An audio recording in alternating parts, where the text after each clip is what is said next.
Salut à toi, c'est Gianni. J'aimerais t'apporter une petite idée intéressante aujourd'hui. J'enregistre cet épisode dans une voiture. Pardonne-moi s'il y a un peu de bruit de fond. On va parler de plantage et de ce qu'en pense le stoïcisme. Quand je dis plantage, je pourrais dire en étant un peu moins soft que ça nous arrive à tous, entre guillemets, de merder dans une situation assez précise, que ce soit aussi bien avec soi-même qu'avec les autres. On se comporte pas forcément comme on le devrait. On parle mal à ses parents ou à sa femme ou à ses amis. Parfois on déconne un peu. Ça nous arrive à tous, on n'est pas parfait, on est humain. Et on agit d'une façon qui est très très loin de la manière dont la meilleure version de nous-mêmes pourrait ou devrait agir. Parfois ça coûte quand même assez cher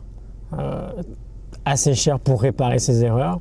Ça t'est peut-être d'ailleurs arrivé d'avoir fait des erreurs un peu impardonnables où du coup les excuses ne suffisent pas. Généralement quand ça nous arrive, ce qui suit c'est du regret, de la honte. On espère que les choses se soient passées différemment en fait. On se dit si seulement j'avais agi comme ça ou si seulement etc. etc. Et c'est précisément de ça que j'aimerais te parler aujourd'hui. On pense naturellement à des pensées qui sont tournées vers le passé. Et surtout, on a tendance à trop se concentrer dessus. Et quand on parle de stoïcisme, c'est vraiment pas une pratique très sage, l'auto-flagellation, c'est une évaluation de soi-même assez catastrophique. À l'inverse, ce qu'on devrait faire, c'est assumer à 100% en fait les conséquences de nos actes et se demander qu'est-ce que je peux apprendre de ça.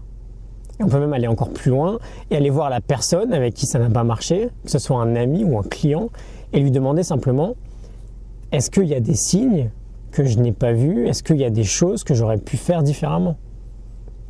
Et voir nous-mêmes aussi à quel moment il y a eu ce fameux passage un peu dérapant et voir si jamais une situation identique se reproduit, comment on pourrait la gérer différemment. On peut apprendre du passé sans pour autant rester enfermé dans ce passé-là. Et par exemple, c'est Ryan Holiday qui dit ça d'ailleurs, le livre de Marc Aurèle, l'un des stoïcistes les plus célèbres, c'est Méditation. En français, il appelle son livre, c'est Les pensées pour moi-même. Je te mettrai en description un lien vers la Morning Note si tu veux la télécharger. Son livre, c'est exactement ça. Chaque matin, il écrivait pour essayer de comprendre ses erreurs. Ses écrits sont un parfait exemple de l'analyse qu'on pourrait avoir sur nous-mêmes. Donc voilà, ça nous arrive à tous de se planter, de merder avec quelqu'un. C'est normal, on est humain. On veut éviter de s'enfermer dans une boucle qui ressasse le passé. On assume et on voit comment grandir de ces situations. Je te mets la Morning Note en description si tu veux en voir un peu plus sur Marc Aurèle. Je te retrouve demain pour un nouvel épisode. On parlera, je pense, de charisme durant une bonne partie de la semaine prochaine. À demain, salut.